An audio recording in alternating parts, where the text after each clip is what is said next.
இந்த கல்லை அப்பமே மாற்ற அவருக்கு பெரிய விஷயமே இல்லை. ஏன் அவர் செய்யவில்லை என்று கேட்டால், ஆமென், ஒன்று, சாத்தானுக்கு கீழ்ப்படிவது தேவனுக்கு பிரியமில்லாத காரியம். ஆமென். இரண்டாவது, ஆமென், அந்த இடத்திலே அதை செய்தால் அவன் பெருமையை கொண்டு வருவான். அல்லேலூயா. கவனிக்கணும், ரெண்டு விஷயம் தேவன் அறிந்திருக்கிறார் அந்த இடத்துல. ஏன்னா பெருமை என்பது கர்த்தரை எதிர்த்து நிற்கக்கூடிய ஒரு சுபாவம் இல்லையா? இப்போ நம்ம தான் இருக்கட்டு, ஒரு விஷயம் நம்ம செய்துட்டோம்னு சொன்னால் நமக்கு ஒரு பெருமை, நான் தான் செய்தேன், நான் தான் செய்தேன், என் கையால் செய்துட்டேன் அப்படின்னு சொல்லி ஒரு வார்த்தையை சொல்கிறேன் பாருங்க. அது எதனால வருதுன்னு கேட்டால், நமக்கு உள்ள ஒரு பெருமை, நான் செய்துட்டேன் என்னால். அல்லேலூயா. ஆமென். அப்படிப்பட்ட இடத்தை சாத்தான் வஞ்சித்துக் கொள்ளுவான். ஆனபடியால் நமக்குள் பெருமை என்பது வந்துவிடும். ஆமென். ஸ்தோத்திரம். அது மட்டுமல்ல, இந்த சாத்தான் சொல்லி கீழ்ப்படியக்கூடிய லெவலில் தெய்வம் இல்லை. அல்லேலூயா. ஆமென்.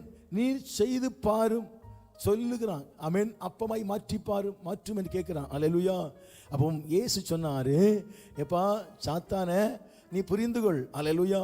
உனக்கு என்ன நல்லா தெரியும். ஆமென்.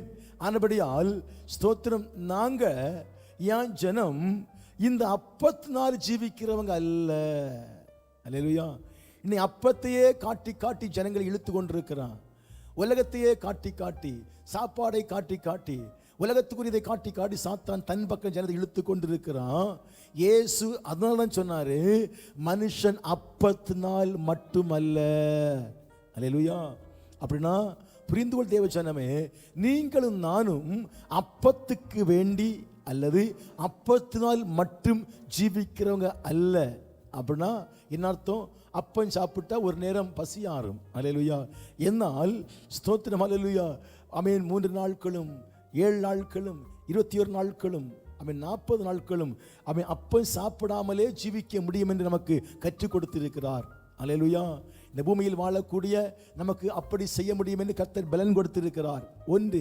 இரண்டாவது, ஆமென், ஸ்தோத்திரம், இந்த ஆகாரம் சாப்பிட்டால் மட்டுமல்ல நம்முடைய ஜீவன் வாழக்கூடியது. ஆமென். நம்முடைய ஆத்மாவுக்கு ஆமென் உலகத்து ஆகாரம் தேவை அல்ல. என் தேவன் தெளிவாய் சொல்லியிருக்கிறாரு, இந்த ஆத்மா நெடுநீளாய் கோடா கோடி வருஷம் வாழக்கூடியது. ஆனபடியால் இந்த ஆத்மாவுக்கு அப்பத்தினாலேயோ தண்ணீர்னாலேயோ அல்லது இறைச்சியினாலேயோ திருப்திப்படுத்த முடியாது.